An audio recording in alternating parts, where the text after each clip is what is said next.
What is up, my Squirtleites? It is I, your king, welcoming you back to more Let's Play Destiny. In the last episode, we finally went over the Blind Well, which is the major central activity to the Dreaming City as a patrol zone. It is the place for players to meet up, kill lots of enemies, use lots of abilities and supers, and just generally have a pretty alright time as they get gear for their troubles and things like that. It's a nice repeatable activity, but it's obviously not the most important thing here in the Dreaming City. Now, for doing all of those Blind Well runs, we were able to get ourselves an offering to the Oracle, and you're probably wondering what the heck that does. Well, we're going to start this episode by showing you. There is a greater purpose to this episode, but I figured we should do that first. However, before we do even that, there is something else I need to discuss that I have been neglecting because, well, I don't want to explain every new thing at once because I know it's going to get ridiculously overwhelming.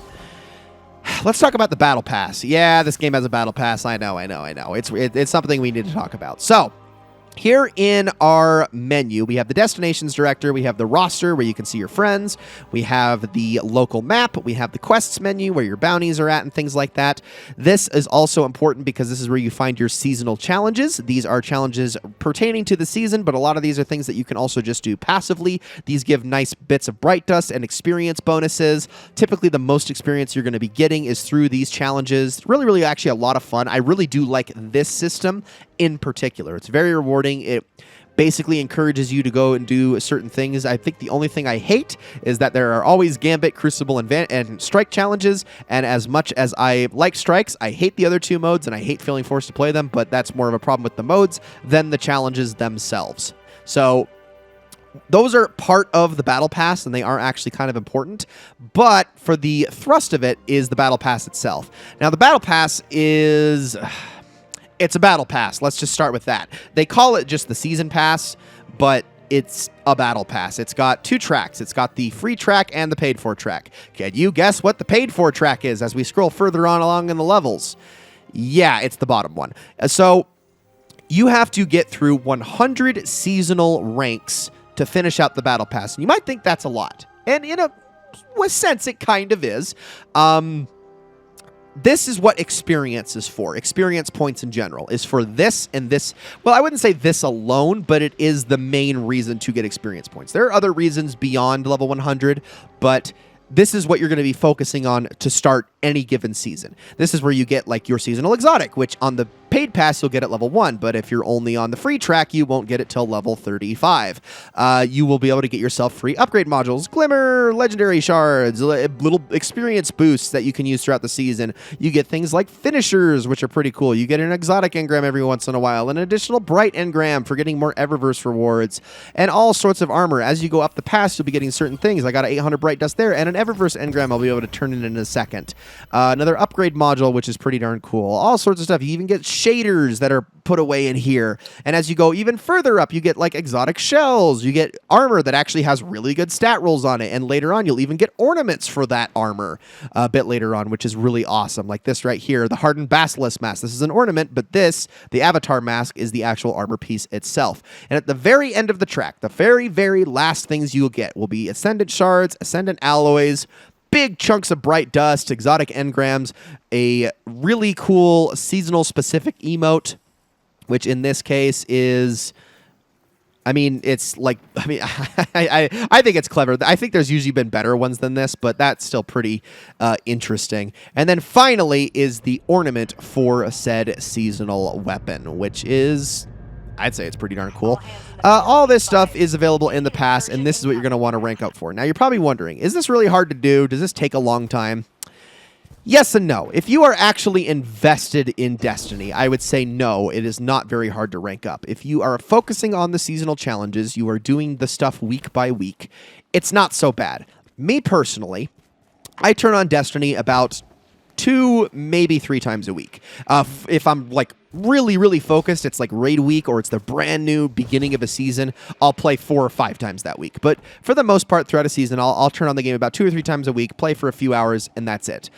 I have absolutely no problem finishing the season pass every single season. It's not an issue for me. In fact, I usually end about rank 200 plus. 240 every single season, which is well beyond what you need to finish the season pass. That being said, you do want to do things like collect bounties, specifically target seasonal challenges, and do the stuff that's going to net you the most experience along the way if you want to have that easy of a time, which a lot of that stuff you can do passively, but there are things that you're going to want to target farm. And I say farm, focus. It's not farming. It's just things that you're going to want to specifically get done as you're playing the game. And these seasonal challenges are a big part of that. You're going to want to make sure that you spend a lot of time on those if you want to get anywhere. But it's really not that bad. I would say about 20 to 30 hours a season, which is not very hard. Also, that is the best thing I could have possibly gotten out of that. Honestly, getting Bright Dust out of the Eververse engram,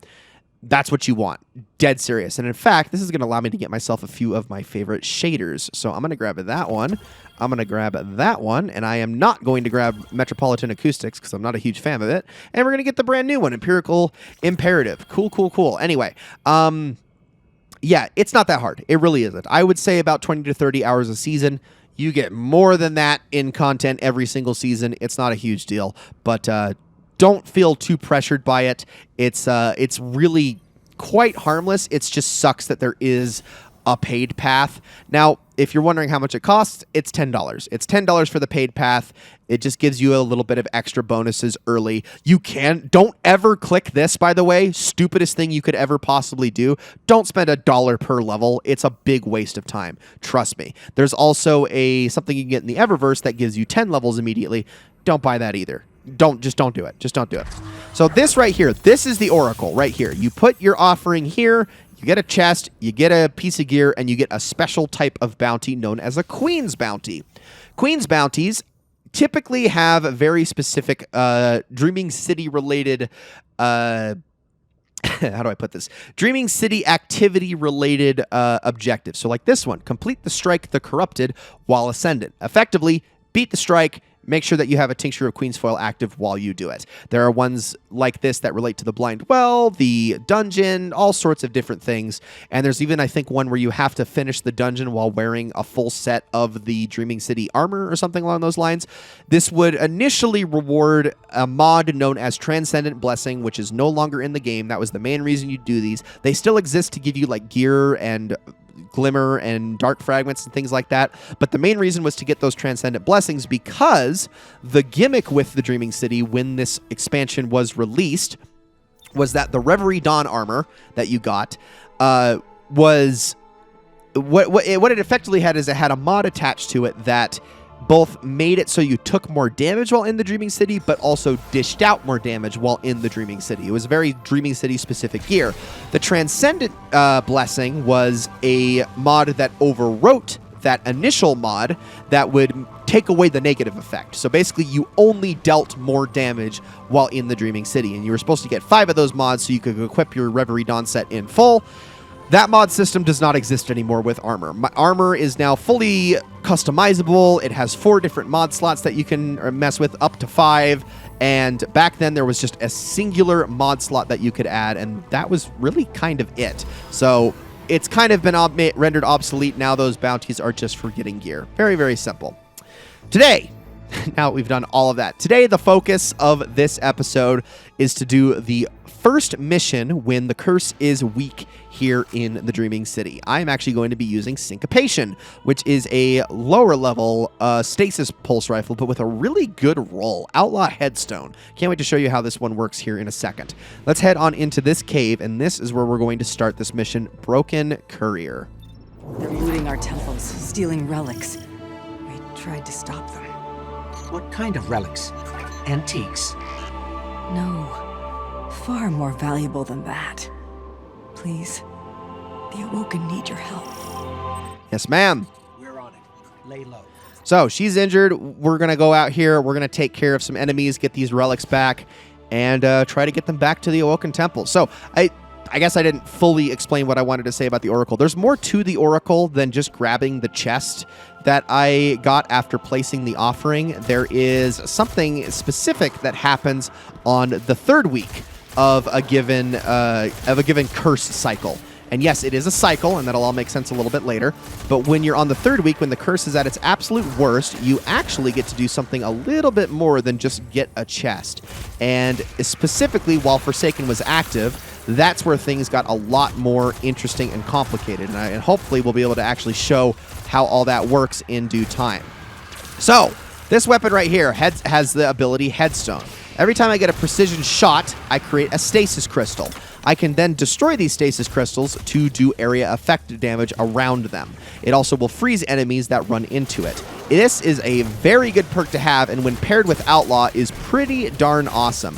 I would say that the area of effect damage isn't quite as strong as something like, oh, I don't know, Firefly, but it is still relatively good, and being able to have all this crowd control that both freezes and damages everything around it, really nice to have. So I'm going to use this Syncopation for a little bit as we continue to use all sorts of different kinds of weapons. Got an Ogre coming in here, so we're going to kill him next. I'm actually going to use my Heavy here. And there we go. Almost done. I'm going to use Jotun on you. And that'll actually create a burning field as that Thrall runs through it, and it'll just die. There we go. There's all the enemies in this area deleted. Grab this relic, and let's go take it back to the hurt Corsair really quickly. And you can see that her ship has also arrived, so she will be able to evac out of here no problem. I wish we could get that ship in Destiny 2. It is exclusive still to this day to Destiny 1. It makes me sad. Although they did make like 7 variants of that exact same ship in D1. We found this. Did they take more? Yes. They're looting the Hall of Names. We'll get everything back. Get to safety. Thank you, Guardian. All right. I think it's time we start delving into the story of the Dreaming City a little bit. So the Awoken are a very peculiar race. They are a fusion of light, dark, and humanity all in one. There was a cataclysmic event that happened that turned humans into the Awoken people. They are born from humans, but they are basically ageless. They have very specific abilities because they have both light and dark within them. And because of that, they're they're effectively their own race, essentially, their own species, if that makes sense. They're not all the way human anymore because of what happened to them. And because of that, they have taken refuge here in this city known as the Dreaming City. The Dreaming City was created by, well, kind of the creator of the Awoken in a sense, which was, I believe, the mother of Marasov and Uldrensov, a.k.a. Prince Uldren. Yes, the very same. The ones we saw in the campaign, as well as the Mara and Uldren we know from Destiny 1. Their mother was technically Mara was the first Awoken, but their mother was the first queen here before Mara became the queen, essentially. And Mara is still the queen hundreds and hundreds and hundreds of years later. The Dreaming City is kind of just this refuge that lives in...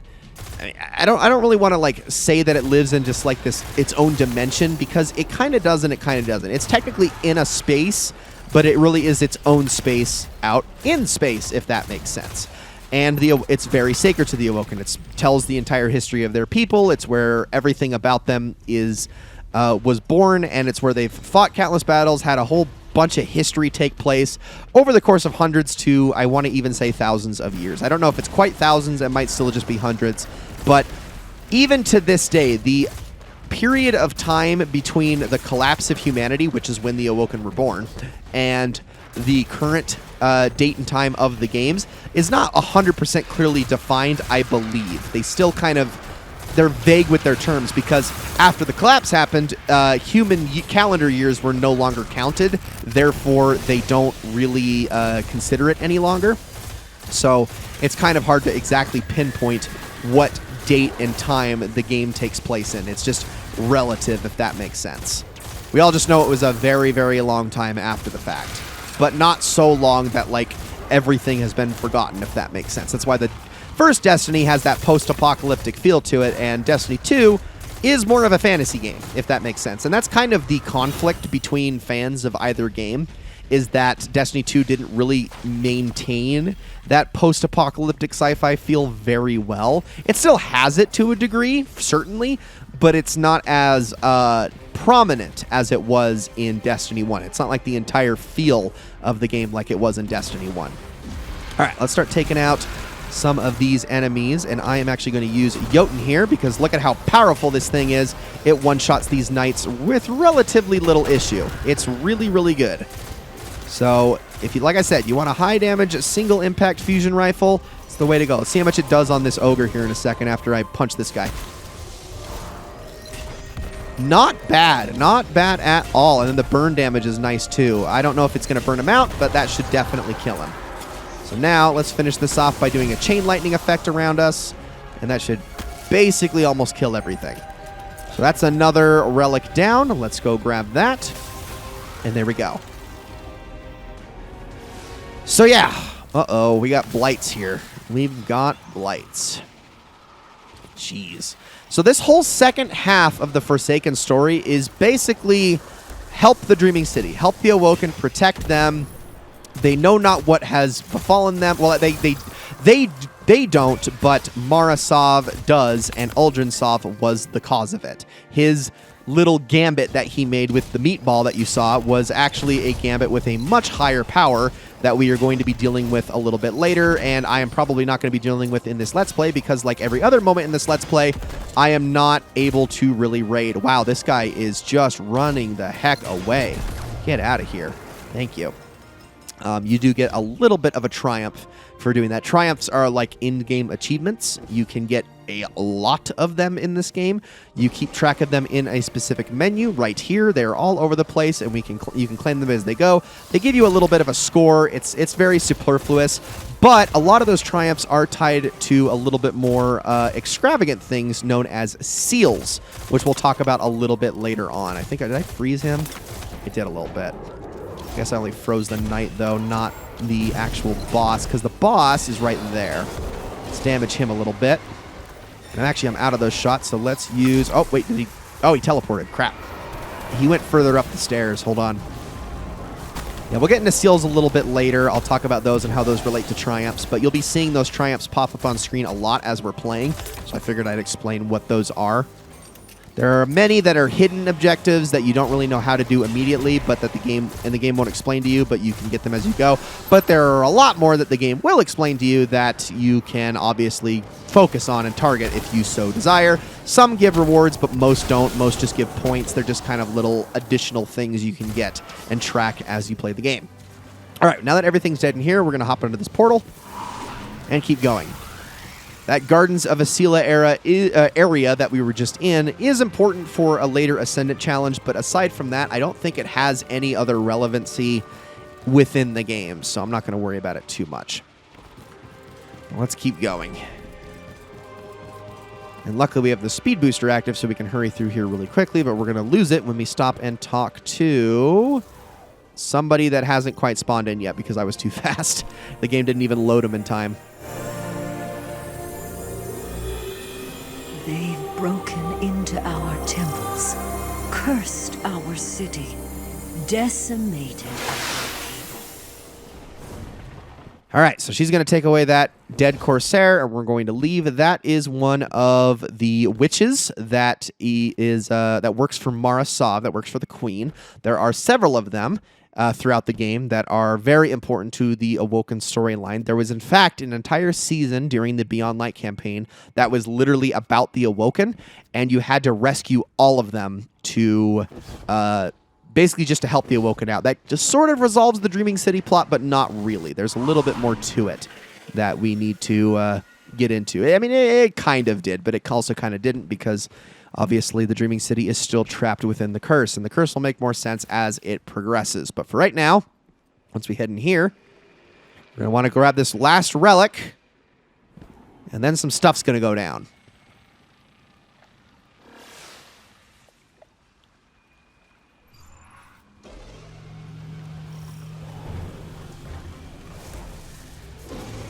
And the meatball is back, everybody. So we got to kill this thing, which is honestly not too hard to do. So once you do enough damage to the meatball, it's going to make itself invulnerable. And I'm always going to call it the meatball. I don't care what anybody says. You can call it whatever you like. You can say it is the it has to do with Xivu Arath or Savathun or whatever, but it is the meatball. It looks like a meatball. It's got giant tendrils. It's very funky looking. It shoots out these orbs every once in a while, and it will make itself invulnerable sometimes. I'm just going to super it and kill it, because it is not too difficult otherwise. Like I said, it makes itself invulnerable sometimes, it shoots those orbs at you, and it spawns a few enemies. Otherwise, it doesn't really do all that much. And that's the mission. That is the entirety of Broken Courier. Stolen relics. Prepare to receive transmat. Copy that, Field. We're going to study everything you send. There has to be a reason the Hive took what they did. Did your Corsair make it back to base? She did. And Sadia has returned with our dead. Thank you. And there we go. That is the Broken Courier mission. And essentially, that is actually the last of what I really need to cover here in the Dreaming City on this first week. So this is going to be a very interesting expansion to cover. And that's because it is time-gated. I do have to wait week to week to cover more things. I mean, most of it's only going to take place within the first 3 weeks. After that, it's just Ascendant challenges, and it's not so difficult. But I really have covered basically all that I can cover for the time being. I'm still going to return to Petra and turn in that quest. There is a couple of other things I can cover, but I think I'm probably just going to end up waiting for the next week where it gets a little bit stronger. And I'm going to move on from there. Luckily, I do have a whole bunch of other stuff that I can take care of. But the way that this Let's Play is going to work is we're going to focus on the Dreaming City until everything in it is done, and then we're going to move on from there. So you guys are only going to get the episodes in the order that I have them on the list. So what should be, and I'm explaining this because it's going to seem a little bit weird, but what should be the next episode after this is week 2. I'm going to show the Blind Well's final boss only. I'm not going to show the rest of the Blind Well, and the next Ascendant challenge. After that, we're going to be doing the second mission, and then we're going to be doing a couple other things, but it's going to be week 2. It's going to be the next level of the curse. However, I need to get a bunch of other stuff done before we even get to that point so that I can get all of these videos recorded in a timely manner. Therefore, the next stuff I'm going to be recording is going to likely deal with the Shadowkeep campaign, which means that probably by the time we get back to, you see the next episode, I'm probably going to have some new gear on hand. So that's something to keep in mind as we continue. My gear is not necessarily going to be congruent with the timeline of events in this Let's Play. So that is something that is going to be a little bit jarring, at least here in the Forsaken campaign. That issue will not persist in future campaigns. Now let's turn in this quest. Your help is appreciated, as much as I wish it wasn't necessary. Petra turns and gazes at the landscape around her, a wistful look in her eye. Corruption tears at the fabric of this sacred place. It pains me to see it so. With your help, I am closer to cleansing this darkness, and for that, I thank you. And we get ourselves a legendary engram for our troubles. Thank you, Petra. And a little bit of experience. Quest is done. That is the newbie experience for the Dreaming City. Right there, just doing that quest. It's just kind of another aside you can do whenever you start up this game. But that is actually going to be it for this episode of Let's Play Destiny. Thank you all so very much for watching, guys. I hope you all enjoyed it very much. Like I said, next week we are going to see the curse in its advanced state. We're going to see the next Ascendant challenge, whatever it may be, and we're going to get to see the boss of the Blind Well when the curse is in its advanced state. Thank you all so very much for watching, and I will see you all in the next one.